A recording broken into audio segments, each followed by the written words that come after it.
Everyone, welcome to my YouTube channel. आज हम maths के बेसिक टॉपिक नंबर सिस्टम को पढ़ने जा रहे हैं। और ये नंबर सिस्टम एक ऐसा टॉपिक है जो हर कॉम्पिटिटिव एग्जाम में आपको देखने के लिए मिल जाएगा। तो ये नंबर सिस्टम मैथ्स का सबसे बेसिक टॉपिक है और हर कोई स्टूडेंट इस बेसिक टॉपिक को अच्छे से जाने और अच्छे से समझे। ना केवल ये बेसिक टॉपिक है बल्कि इस बेसिक टॉपिक के द्वारा हम अपनी मैथ्स की कैलकुलेशन को काफ़ी ईजी तरीके से बना सकते हैं और कम टाइम में अच्छी सी कैलकुलेशन कर सकते हैं और अपना टाइम बचाते हुए हम अपने ज़्यादा क्वेश्चन अपने कॉम्पिटिटिव एग्जाम के अंदर अटेंड कर सकते हैं। तो हम इस मैथ्स के सेशन को स्टार्ट करते हुए आज हम नंबर सिस्टम की ओर देखते हैं कि हम नंबर सिस्टम में क्या क्या पढ़ेंगे और किस तरीके से पढ़ेंगे।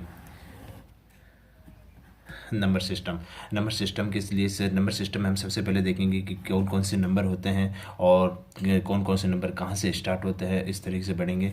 सेकंड, मैथ्स में नंबर सिस्टम हम ये पढ़ेंगे कि इसमें हम यूनिट डिजिट कैसे निकाला जाता है, किसी का यूनिट डिजिट निकालना पढ़ेंगे। थर्ड वन, हम मैथ्स में डिविजिबिलिटी रूल पढ़ेंगे। डिविजिबिलिटी रूल, भाजकता का नियम, कौन सा नंबर किससे भाजक है। यदि हमें कोई नंबर दे दे तो हम ये आसानी से फाइंड आउट कर पाए कि ये नंबर 3 से डिवाइडेड है या फिर 5 से डिवाइड है या 4 से या 8 से या 16 से, किस तरह से डिवाइड होता है, ये हम डिविजिबिलिटी रूल पढ़ेंगे। और चौथा और इम्पोर्टेंट, डिजिटल सम एक ऐसा कंसेप्ट है जिसके द्वारा हम काफ़ी बड़ी से बड़ी कैलकुलेशन को काफ़ी इजी तरीके से कर सकते हैं। क्योंकि हमारा जो कॉम्पिटिटिव एग्जाम का जो पैटर्न रहता है वो ऑब्जेक्टिव टाइप रहता है, तो हम डिजिटल सम को लगाकर काफ़ी आसानी से अपने आंसर को वेरीफाई कर सकते हैं और काफ़ी कम टाइम में इसको हम लगा सकते हैं। और डिजिटल सम उन्हीं क्वेश्चन में लगेगा जिनमें हमारे ऑप्शन एग्जैक्ट हो, क्वेश्चन हमारे एग्जैक्ट हो। लाइक एग्जाम्पल यदि मैं आपको देना चाहूँ तो फाइन, ये मैं छोटे से नंबर से स्टार्ट करता हूँ और धीरे धीरे जब मैं डिजिटल सम आपको कंसेप्ट को समझाऊंगा तो अच्छे तरीके से हम क्वेश्चन को सोल्व करेंगे और अच्छे तरीके से इसको बताया जाएगा। फॉर एग्जाम्पल के तौर पर मैंने ले लिया 143 डिवाइडेड बाई 11। 143 डिवाइडेड बाई 11, तो इसके यदि मैं ऑप्शन दूँ, option A 12, option B 13, option C 14, option D 15। यदि मैं इसमें डिजिटल सम लगाना चाहूँ, डिजिट का सम बाय, जैसे कि नाम से पता है 4 और 1 5, 5 और 3 8, डिजिटल सम 1 + 1 2, इसको डिवाइड किए थे 4। तो हमें एक ऐसा ऑप्शन देखना है जिसमें डिजिटल सम 4 हो। 1 + 2 3 डिजिटल सम, तो ये हमारा ऑप्शन नहीं हो सकता। 1 + 3 4, ये हमारा ऑप्शन हो सकता है। 1 + 5 ये नहीं हो सकता। 1 + 6 ये नहीं हो सकता। तो हमारा ऑप्शन कितना हो गया, 13 हो गया। तो इसी तरह से डिजिटल सम के आगे के कंसेप्ट को हम अच्छी तरह से समझेंगे, काफ़ी ईजी है और ये उन्हीं क्वेश्चन में एप्लीकेबल होगा जिनमें एग्जैक्ट वैल्यू हो। इसमें पॉइंटों की वैल्यू को हम इसके अंदर नहीं सोल्व कर सकते हैं। नेक्स्ट 5 नंबर हम ये पढ़ेंगे, डिजिटल सम हो गया, डिविजिबिलिटी रूल हो गया, यूनिट डिजिट हो गया। इसके अंदर पढ़ेंगे रिमाइंडर थ्योरम, शेषफल प्रमेय। इसको हम अच्छे से समझेंगे, इसके काफ़ी अच्छे क्वेश्चन आते हैं। शेषफल प्रमेय को पढ़ेंगे। और छठा में छोटे छोटे आपके कंसेप्ट बेस पे जितने भी काफ़ी अच्छे कंसेप्ट लगे मुझे या फिर जिस पे काफ़ी अच्छे क्वेश्चन बनते हैं कॉम्पिटिटिव एग्जाम में, इस तरह के कंसेप्ट को हम सारे क्लियर करेंगे। उस पर बेस हम सारे के सारे क्वेश्चन करेंगे। कंसेप्ट नंबर 7, इस कंसेप्ट हम ये पढ़ेंगे कि छोटी संख्या का स्क्वायर कैसे निकाला जाता है, स्क्वायर रूट कैसे निकालें, किसी भी संख्या का क्यूब कैसे निकालें, क्यूब रूट कैसे निकालें। ये जो बेसिक होती है इन सब को हम बेसिक पे थोड़ा ज़्यादा फोकस करेंगे, क्योंकि यदि बेसिक हमारी मजबूत होगा तो हम कैलकुलेशन काफ़ी इजी कर पाएंगे। यदि किसी भी मकान की यदि नींव बहुत अच्छी होती है तो हम उस मकान पे आके कितना भी बड़ा मकान बना सकते हैं। यदि नींव हमारी कमज़ोर होगी तो हम इस पर 1 या 2 मंजिल मैक्स टू मैक्स बना सकेंगे। यदि हमारा बेसिक बहुत अच्छा होगा तो हम इस बेसिक के बदौलत आगे से अच्छे से कर पाएंगे। 8 स्क्वायर रूट हो गया, ये बहुत ही ईजी तरीके से बताया जाएगा। किसी भी संख्या का स्क्वायर निकालना, 1 से लेकर 100 तक का स्क्वायर निकालने का एक अलग मेथड बताऊंगा मैं। 100 से ज़्यादा जितने भी नंबर का हम स्क्वायर निकालें तो एक अच्छा इसमें मेथड अपने पास होगा।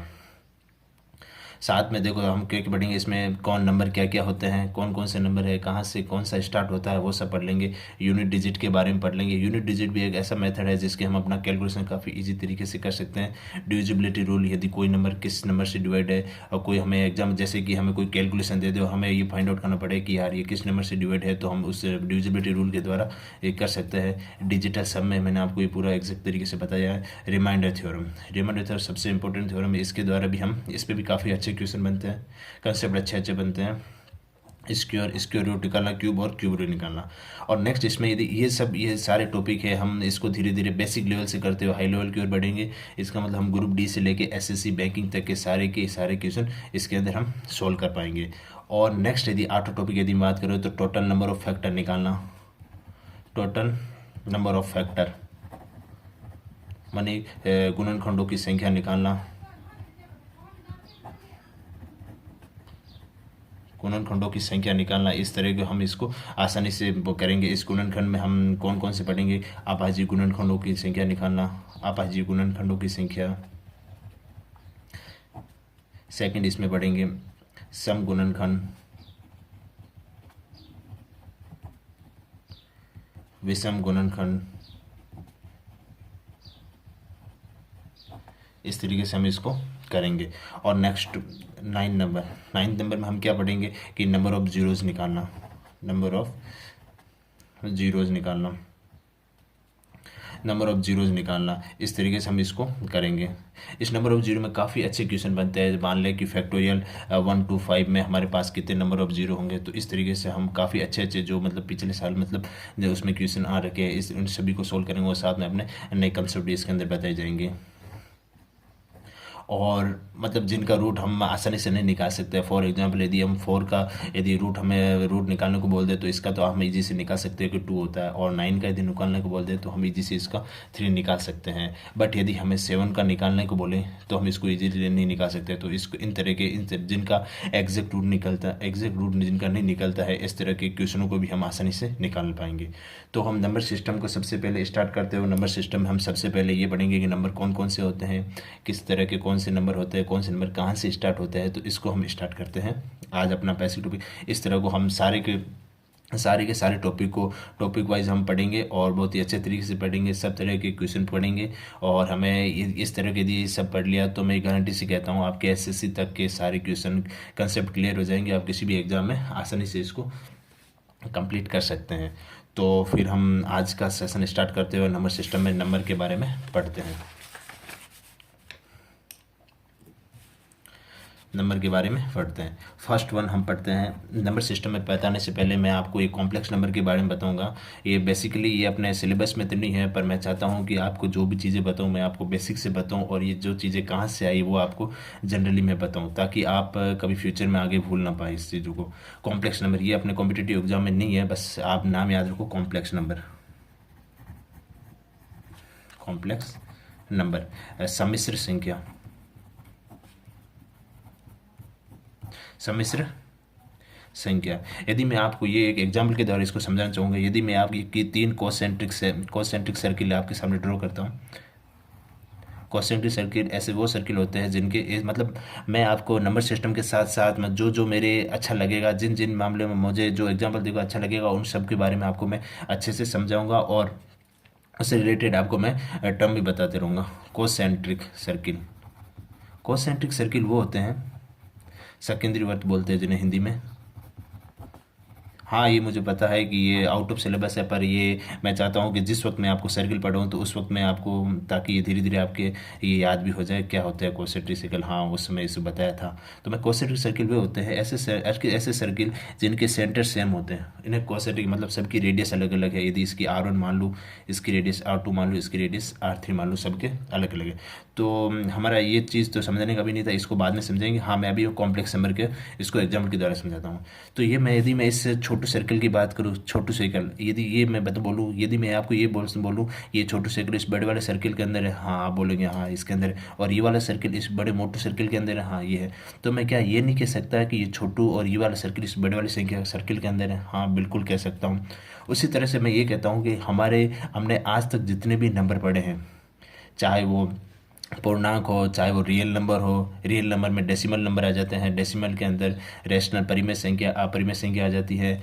और साथ में इंटीजर पूर्णांक के अंदर प्रकट संख्या आ जाती है, पूर्ण संख्या आ जाता है, पॉजिटिव पूर्णांक आ जाते हैं और नेगेटिव पूर्णांक आ जाते हैं। और प्रकट संख्या के अंदर इवन नंबर आ जाते हैं, ओड नंबर आ जाते हैं, और उसके अंदर अभाज्य संख्या आ जाती है और भाज्य संख्या आ जाती है। मतलब जितनी भी संख्या हम सब सोच पा रहे हैं वो सब इस कॉम्प्लेक्स नंबर के आते हैं। तो हम मैं कह दूं कि ये छोटा वाला सर्कल मान लो इंटीजर है, और ये वाला रियल नंबर है, और ये वाला कॉम्प्लेक्स नंबर है। मतलब ये एक छोटू सर्किल, उससे बड़ा सर्किल, ये सब इस बड़े वाले सर्किल के अंदर है। उसी तरह से हम आज तक की जितनी भी सारी संख्या वो इन कॉम्प्लेक्स नंबर के अंदर आ जाती है।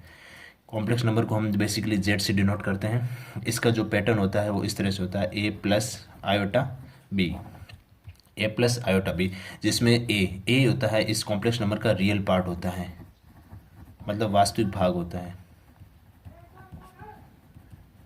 और इस यदि बी की बात करूं, ये वाले इस वाले पार्ट की बात करूं, तो ये इसका इमेजिनरी पार्ट होता है, काल्पनिक भाग। मैं चाहता हूं कि मेरे जो यूट्यूब के जितने भी व्यूअर हैं वो आसानी से और हर एक बेसिक कंसेप्ट को समझे, इसलिए मैं इस कॉम्प्लेक्स नंबर को थोड़ा सा डिटेल बताता हूँ। हम ज़्यादा इस पर फोकस नहीं करेंगे, ये बता देता हूँ चीज़ कहाँ से आई। तो मतलब जो इनका मैं यदि मैं ओरिजिन बता दूंगा तो इनको काफ़ी आसानी होगी, ईजी से आप पढ़ पाओगे। तो ये होता है रियल पार्ट और ये होता है इमेजनरी पार्ट। इमेजनरी पार्ट और रियल पार्ट। इमेजनरी पार्ट क्या होता है? तो इमेजनरी पार्ट मैं समझाने के लिए आपको ये कहूँगा कि आप ये बताओ कि मुझे √4 का वैल्यू कितनी होती है, तो आप बोलेंगे √2 होती है इसकी वैल्यू। और √9 की वैल्यू कितनी है? 3 होती है। √16 की वैल्यू कितनी होती है? 4। इस तरह मतलब जिन जिन नंबर को देख हम आसानी से उसकी वैल्यू फाउंड आउट कर पाते हैं, तो वो तो सारे हो गए रियल नंबर। और यदि मैं आपको ऐसे बोलूँ तो कि √4 की वैल्यू कितनी है, तो आप कहोगे यार 4 की वैल्यू तो पता है, √4 की वैल्यू कितनी है, तो इसको हम कल्पना नहीं कर सकते, इसलिए इसको इमेज नंबर बोल गया। तो फिर अब इसको रिटर्न मैथ में लाने के लिए इसको क्या बोला गया? √-1 को इसको आयोटा बोला गया, जो कि इमेजनरी को शो करता है। तो हम इसको ऐसे लिख सकते हैं, √-1 इंटू √4। तो 4 का तो रूट कितना होता है? 2, और √-1 को हम आयोटा से डिनोट कर पाएंगे।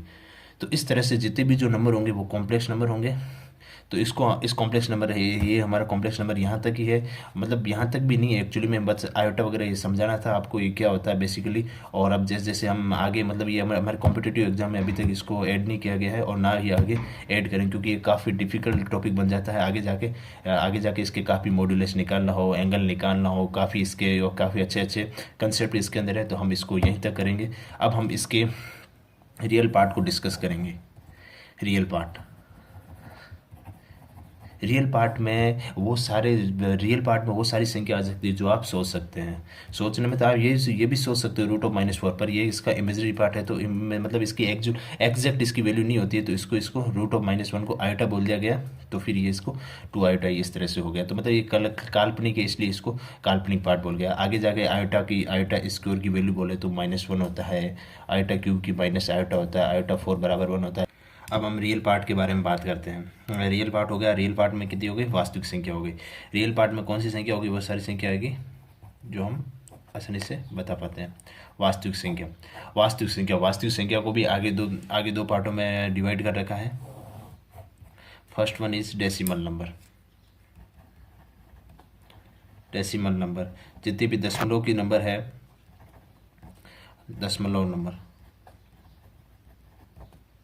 दशमलव संख्या। सेकंड इसके अंदर आ जाता है इंटीजर, वो हो गए पूर्णांक। सबसे पहले हम इंटीजर्स को लेकर बात करते हैं। इंटीजर कौन से होते हैं? वो मतलब दशमलव की छोड़कर सारी संख्या इंटीजर कहलाती है। इंटीजर भी दो तरह के होते हैं, एक तो होता है पॉजिटिव इंटीजर, और सेकंड हो गया नेगेटिव इंटीजर, धनात्मक पूर्णांक, ऋणात्मक पूर्णांक। यदि मैं आपके सामने नंबर लाइन ड्रॉ करूं, तो नंबर लाइन का ये हो गया सेंटर 0, और नंबर लाइन के पॉजिटिव को तो राइट साइड की तरफ हमेशा पॉजिटिव वैल्यू होगी, और नंबर लाइन के लेफ्ट साइड हमेशा से नेगेटिव वैल्यू होगी। पॉजिटिव वैल्यू में यदि मैं बात करूँ 1 2 3 4, इस तरह से आगे चलेगा। और यहाँ पर यदि -1 -2 -3 और -4, इस लेफ्ट साइड की यदि बात करूँ तो ये नेगेटिव नंबर होंगे। जीरो के और वन के बीच, जीरो और वन के बीच इनफाइनाइट नंबर आते हैं और ये सारी संख्या रियल नंबर होते हैं। अब हम इंटीजर की बात करें। इंटीजर मतलब जो बिना दशमलव की संख्या होती है वो सारी इंटीजर में होती है। वन हो गया, टू हो गया, थ्री हो गया, फोर, ये सारे पॉजिटिव इंटीजर है। Minus one, minus two, minus three, minus four, ये सारे नेगेटिव इंटीजर है। अब मैं पॉजिटिव और नेगेटिव दो हो गए। अब मैं पॉजिटिव इंटीजर को अलग से वापस इसको करता हूँ। पॉजिटिव इंटीजर को अलग से मैं स्ट्रक्चर वाइज इसको आगे और डिफाइन करता हूँ। पॉजिटिव इंटीजर, पॉजिटिव इंटीजर जो एक से लेकर इन्फानाइट तक चले, इस तरह से, मतलब ये जो सारे नंबर है वो पॉजिटिव इंटीजर है, हमारे धनात्मक पूर्णांक है, और ये सारे एक से लेकर इन्फानाइट तक चलेंगे, अनंत तक चलेंगे, एक दो तीन और इन्फानाइट तक चलेंगे। और पॉजिटिव इंटीजर को मैं और आगे दो भागों में बांट सकता हूँ। पॉजिटिव इंटीजर में सबसे पहले होता है इसमें प्राकृत संख्या। कौन सी संख्या? प्राकृत संख्या, नेचुरल नंबर।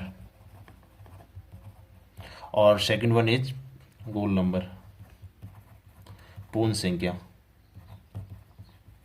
पूर्ण संख्या, प्राकृत संख्या वही संख्या होगी जो एक से लेकर एक दो तीन चार और अनंत तक चलेगी। जो संख्या एक से लेकर जो संख्या, याद रखना प्राकृत संख्या में और होल नंबर में थोड़ा सा ही फर्क है, ज़्यादा फर्क नहीं है। जो संख्या एक से स्टार्ट होकर अनंत तक चलती है पॉजिटिव की तरफ, वो होगी सारी प्राकृत संख्या।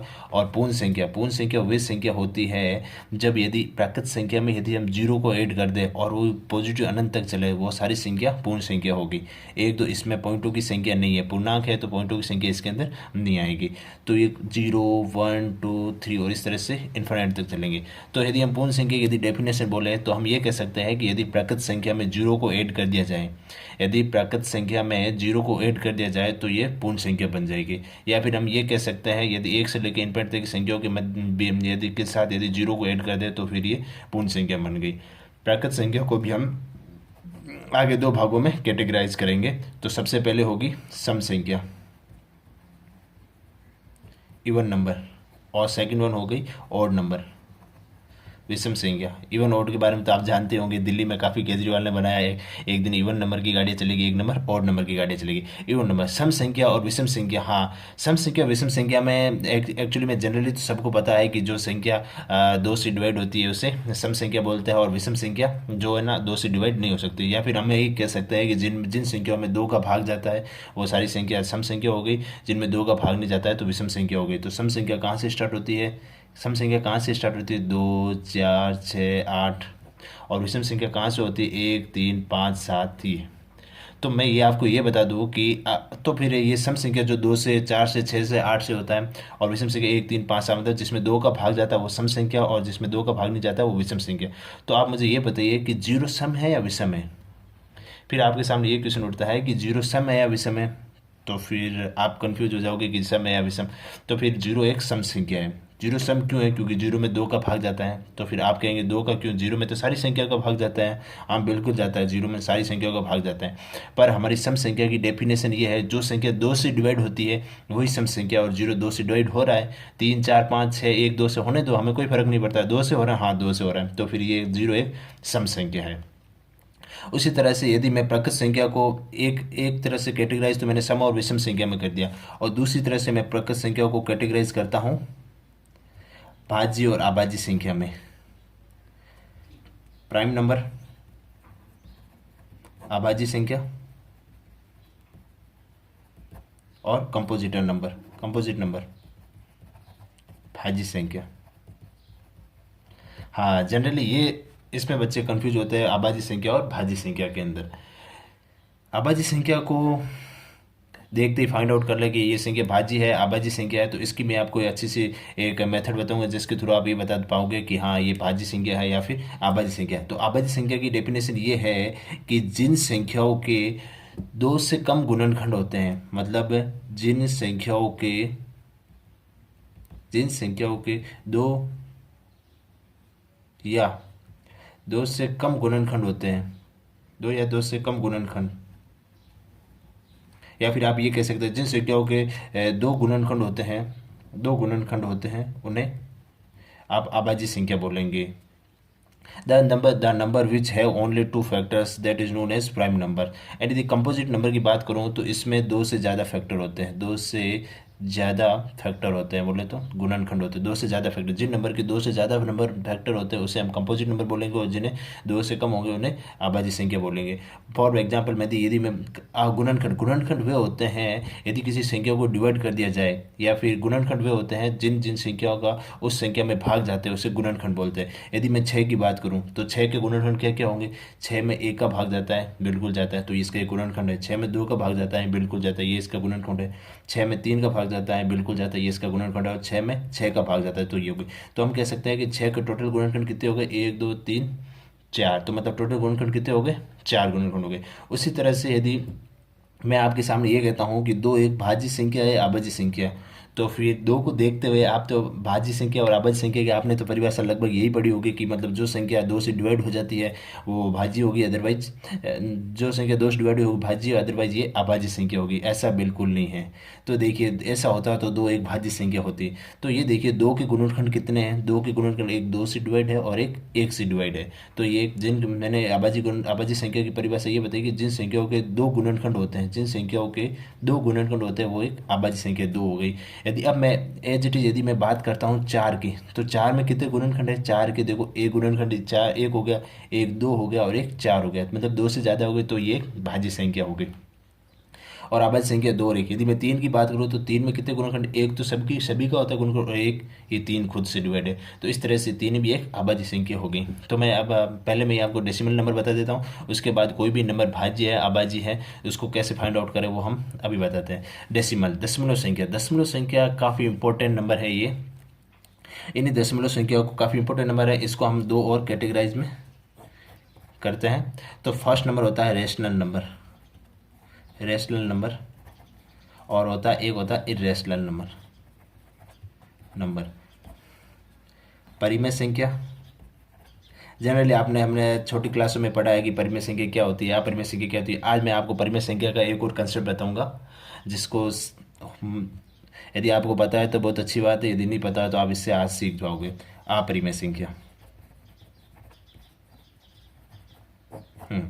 तो हम परिमेय संख्या वही सारी संख्या होगी जिन्हें पी बटे क्यू के रूप में आप डिनोट कर सकते हैं। पी बटे क्यू मतलब जिसका एक अंश हो और एक जिसका एक हर हो, वो सारी संख्या क्या होगी?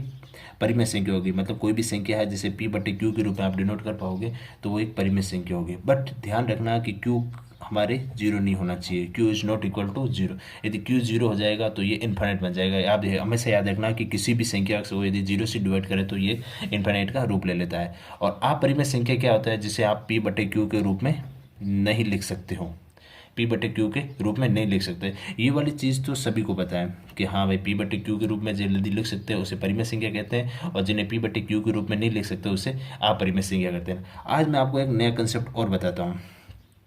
जनरली आप सबसे बड़ी अपना विरोधाभास इस सब चीज़ को लेकर तब आ जाता है जब हम पाई की वैल्यू देखते हैं। पाई पाई जो कि रेडियस में जो मतलब सर्किल में काफ़ी यूज होता है, जिसकी वैल्यू होती है पाई। पाई तो यदि हम पाई इस तरह से लिखें तो एक अपरिमेय संख्या होती है। और पाई की वैल्यू कितनी होती है? 22/7। पाई की वैल्यू कितनी होती है? 22/7 होती है। तो इस तरह से लिखें तो फिर ये परिमेय हो जाती है, और इस तरह से लिखते हो तो अपरिमेय संख्या होती है। पर एक्चुअली में पाई की वैल्यू कितनी होती है? 22/7। तो इसको हम किस तरह से करें? पर आपको ये बता दूँ कि पाई की वैल्यू 22/7 एग्जैक्ट नहीं होती है, ये तो हमने माना है। जैसे हम किसी भी, जैसे कि कभी हम वॉल्यूम वाले क्वेश्चन करते हैं और या फिर सर्किल वाले क्वेश्चन करते हैं तो उसमें हमें बेसिकली जनरली दे रखा होता है कि लास्ट में मेंशन कर लेते हैं माना कि पाई बराबर 22/7 या फिर 3.14। 3.14 तो यहाँ से आ जाता है, तो पाई बराबर 22/7 इसकी एग्जैक्ट वैल्यू नहीं, ये तो हमने मानना है। तो याद रखना हमेशा पाई एक अपरिमेय संख्या है जबकि 22/7 एक परिमेय संख्या है। और अब नेक्स्ट कंसेप्ट ये है, अब ये जनरली ये काफ़ी इसमें बच्चे कंफ्यूज रहते हैं कि यदि यार पाई बराबर यदि अपरिमेय संख्या है तो 22/7 भी तो अपरिमेय संख्या होनी चाहिए, क्योंकि ये तो है तो वैल्यू 22/7 पाई की ही ना। पर नहीं, पाई की वैल्यू हमने ये मानी है 22/7, ये इसकी एग्जैक्ट वैल्यू नहीं है 22/7। अब मैं आपको इसमें नेक्स्ट कंसेप्ट बताता हूँ कि कौन सी संख्या परिमेय और हो सकती है ना। वे सारी संख्या जिसमें रिपीटिंग नंबर आते हैं वो सारी संख्या हमेशा याद रखना वो परिमेय होगी। फॉर एग्जाम्पल यदि मैं आपको 10/3 यदि मैं इसका आंसर लिखने बोलूँ तो आप क्या बोलेंगे कि 3.3333, मतलब इसमें 3 का रिपीटेशन होता है। तो अब छोटी क्लास में हमने पढ़ा था कि जहाँ जो अंक रिपीटेशन होता है उसे हम इस तरह से लिख देते 3.3 बार। मतलब इस बार का मतलब ये होता है कि ये संख्या रिपीट हो रहा है। या फिर मैं आपको ऐसे कर दूँ 6.666, इस तरह से कर दूँ तो इसका मतलब 6.6 बार होता है। मतलब जो जो जो नंबर रिपीट हो रहा है वो सारी संख्या परिमेय संख्या होगी। ये परिमेय संख्या क्यों है, जब मैं आपको ये बार वाले क्वेश्चन, बार को एक एग्जैक्ट भिन्न में या फिर एग्जैक्ट फ्रैक्शन में किस तरह से आप कन्वर्ट करते हैं उस समय बताऊंगे कि यदि ये परिमेय संख्या है तभी ये एग्जैक्ट फ्रैक्शन में कन्वर्ट करते हैं। आगे ये जैसे कि 3.3 बार है, 3.3 बार है, आगे हम जब इसको पढ़ेंगे तो हम इसको इस तरह से भी लिख पाएंगे 339, जो कि एक एग्जैक्ट वैल्यू देगा बाद में एक फ्रैक्शन के रूप में। तो फिर इस यदि परिमेय नंबर है तभी हम इसको इस रूप में कन्वर्ट कर सकते हैं P/Q रूप में, अदरवाइज इसको हम कन्वर्ट नहीं कर सकते। तो ये P/Q के रूप में हम इसको कन्वर्ट कर सकते हैं। इसका मतलब ये जितने भी ये रिपीटिंग नंबर है वो सारे परिमेय नंबर होंगे। बट एक चीज़ याद रखना, जो चीज़ रिपीटिंग नहीं होगी, फॉर एग्जाम्पल यदि मैं 1.672347697 इसमें कोई रिपीट नहीं हो रहा है, जैसे 672 है तो यहाँ पर रिपीट नहीं हो रहा है, तो ये जितनी भी नंबर है वो सारे अपरिमेय संख्या होगी। और अपरिमेय संख्या कौन सी होगी, जितनी भी रूट की संख्या है जिनका एक एग्जैक्ट रूट नहीं निकाल पा रहे वो सारी संख्या एक परिमेय संख्या होती है। तो आप जैसे √3 है, ये एक अपरिमेय संख्या है। √7 है, अपरिमेय संख्या है। √6 एक अपरिमेय संख्या है। √4 अपरिमेय संख्या है? नहीं, बिल्कुल नहीं है, क्योंकि इसकी एग्जैक्ट वैल्यू कितनी है हमारे पास, 2 है। √9 ये भी एक परिमेय संख्या, क्योंकि हमारे पास इसकी एग्जैक्ट वैल्यू 3 है। तो ये √3, √7, √6 ये सारे अपरिमेय संख्या होती है। इस तरह से मैंने आपको ये बताया कि परिमेय संख्या P/Q ग्रुप, ये तो सबको पता है हाँ, कि P/Q ग्रुप में जैसे लिख दे और जिसमें Q बराबर 0 नहीं होता है, ये सब इसमें होता है। यदि Q बराबर यदि 0 ये P/Q ग्रुप में नहीं लिख पाते उसे अपरिमेय संख्या कहते हैं। और सेकंड, हमने ये पाई के बारे में काफ़ी अच्छा कंसेप्ट ये पाई का, ये काफ़ी कंफ्यूज करता है। यदि कि पाई एक अपरिमेय संख्या है तो 22/7 भी अपरिमेय संख्या होनी चाहिए, क्योंकि ये है तो इसी की वैल्यू, पर एक्चुअली में ये 22/7 हमने इसकी वैल्यू मानी है। जब हम आगे सर्किल के क्वेश्चन सोल्व करेंगे, जब सर पे सर्किल वगैरह सोल्व करेंगे या फिर वॉल्यूम वगैरह के जब क्वेश्चन सोल्व करते हैं तो उसमें पाई की वैल्यू 22/7 हमें दी जाती है। मानना है कि भाई क्वेश्चन सोल्व करें ताकि आपकी कैलकुलेशन इजी हो जाए, तो इस समय ये कंडीशन ये होती है। और जो रिपीटिंग नंबर है, वो जो सारे रिपीटिंग नंबर वो सारे परिमेय संख्या होते हैं। क्यों होते हैं? क्योंकि हम रिपीटिंग नंबर को भिन्न के रूप में लिख सकते हैं। कैसे लिख सकते हैं ये मैं आपको आगे वाले सेशन में बताऊँगा। इसलिए जो भिन्न के रूप में ले सकता है, मतलब P/Q के रूप में ले सकता है परिमेय संख्या, तो ये परिमेय संख्या। जो रिपीटिंग नंबर नहीं है तो ये अपरिमेय संख्या होगी। रूट की जितनी भी संख्या होती है वो अपरिमेय संख्या होती है। अब मैं आपसे ये पूछना चाहता हूँ कि एक जो है वो प्राइम नंबर है या फिर कंपोजिट नंबर है। तो आप ये देखोगे कि एक का फैक्टर क्या है, एक है, ओनली 1 है। तो आप ये देखिए, अभाज्य संख्या की परिभाषा ये होती है कि जिन संख्याओं के 2 गुणनखंड होते हैं उन्हें अभाज्य संख्या कहते हैं, और जिन संख्याओं के 2 से ज़्यादा गुणनखंड होते हैं उसे भाज्य संख्या बोला जाता है। परंतु एक का सिर्फ एक ही फैक्टर है, ना इसकी डेफिनेशन को ये सेटिस्फाई कर पा रहा है ना फिर ये, तो हम ये कहेंगे कि एक ना तो अभाज्य संख्या और ना ही भाज्य संख्या है। काफ़ी मैस हो गया है, पर आप ये कंटिन्यू वीडियो देखना तो आपको ये अच्छे से समझ में आ जाएंगे। तो अब मैं आपको ये बताऊँगा कि कोई भी आपको नंबर दे दे और आपको ये पूछ ले कि ये नंबर भाज्य है या अभाज्य है, वो आप किस तरह से फाइंड आउट करेंगे। तो देखिए, कोई भी नंबर दे के आपको ये पूछ ले ये भाज्य अभाज्य है, तो इसको सोल्व करने के 2 तरीके हैं। एक तरीका है गुणनखंड के द्वारा आप सोल्व कर सकते हैं, दूसरा आप डिविजिबिलिटी रूल के द्वारा हम इसको कर सकते हैं। तो हमें अभी डिविजिबिलिटी रूल नहीं पढ़ा है तो हम इस पर गुणनफल ही करेंगे, गुणनखंड के द्वारा ही करेंगे। भाज्य संख्या होगी, यदि भाज्य संख्या होगी तो क्या होगा, जिसके 2 से ज़्यादा गुणनखंड होगी। यदि अभाज्य संख्या हो गई तो उसका मतलब होगा कि जिसके 2 ही गुणनखंड होंगे वो अभाज्य संख्या होगी। तो अब देखिए, इससे पहले, इसको करने से पहले मैं आपको ये पूछना चाहूँगा कि आपको 1 से लेकर 25 या 30 तक तो स्क्वायर गुण के याद होने चाहिए आपको, यदि आप कंपटीशन की तैयारी कर रहे हो। यदि नहीं है तो कोई बात नहीं, मैं आपको जब इसका वीडियो आएगा तो इसको आसानी से और अच्छे ट्रिक के साथ इसको बताऊँगा, और आप वो लाइफ में कभी वो ट्रिक नहीं भूलेंगे। उससे पहले मैं आपको इस चीज़ को फाइंड आउट करने के लिए कि ये प्राइम है नहीं है, इसके लिए आपको 1 से लेकर 25 तक के या फिर आगे के यदि स्क्वायर याद है तो ठीक है। मैं आपको बताता हूँ, 1 का स्क्वायर कितना होता है। 1 का स्क्वायर होता है 1, 2 का स्क्वायर होता है 4, 3 का स्क्वायर होता है 9, 4 का स्क्वायर होता है 16, 5 का होता है 25, 6 का होता है 36, 7 का होता है 49, 8 का होता है 64, 9 का होता है 81, 10 का होता है 100, 11 का होता है 121, 12 का होता है 144, 13 का होता है 169, 14 का होता है 196, 15 का होता है 225 और 16 का होता है 256, और इस तरह से आगे आप इसको फाइंड आउट कर सकते हैं। तो अब मैं आपको एक नंबर देता हूँ, आप हाँ एक नंबर, अब एक एग्जांपल लेते हैं और उसमें हम देखते हैं कि ये नंबर प्राइम है या फिर कंपोजिट है। तो इसको हम कैसे चेक करेंगे, ये देख लो, मैंने नंबर लिया 143, मैंने नंबर लिया 143। अब इसको चेक करने के लिए ये देखना पड़ेगा कि ये जो डिजिट 143 है किन किन दो डिजिट के स्क्वायर के बीच में आती है। यदि मैं 10 लेता हूँ, 10 होता है 100, 11 होता है 121, तो ये बहुत ज़्यादा हो जाता है 143। यदि मैं 11 लेता हूँ 121, 12 लेता हूँ 144, तो हाँ मैं ये कह सकता हूँ कि ये जो संख्या है 11 और 12 के स्क्वायर, 11 का स्क्वायर कितना होता है 121, 12 कितना है 144। हाँ ये जो संख्या है इन दोनों संख्याओं के बीच में आती है। हाँ चाहिए, फर्स्ट स्टेप इसका ये होता है कि इस संख्या को फाइंड आउट करना होता है कि कौन सी संख्या किन दो संख्याओं के स्क्वायर के बीच में होती है। सेकंड इसमें ये होता है कि जो संख्या जो छोटी संख्या का होती है उससे वो वाली संख्या, उस संख्या को इंक्लूड करते हुए उस संख्या से जितने भी छोटे प्राइम नंबर है उन सबको एक बार लिख लो। तो 11 से छोटे जितने भी प्राइम नंबर कितना हो गया, 2 हो गया, 3 हो गया, 5 हो गया, 7 हो गया और 11 हो गया। अब हम देखेंगे कि हर एक संख्या का 143 में डिवाइड करके देखेंगे।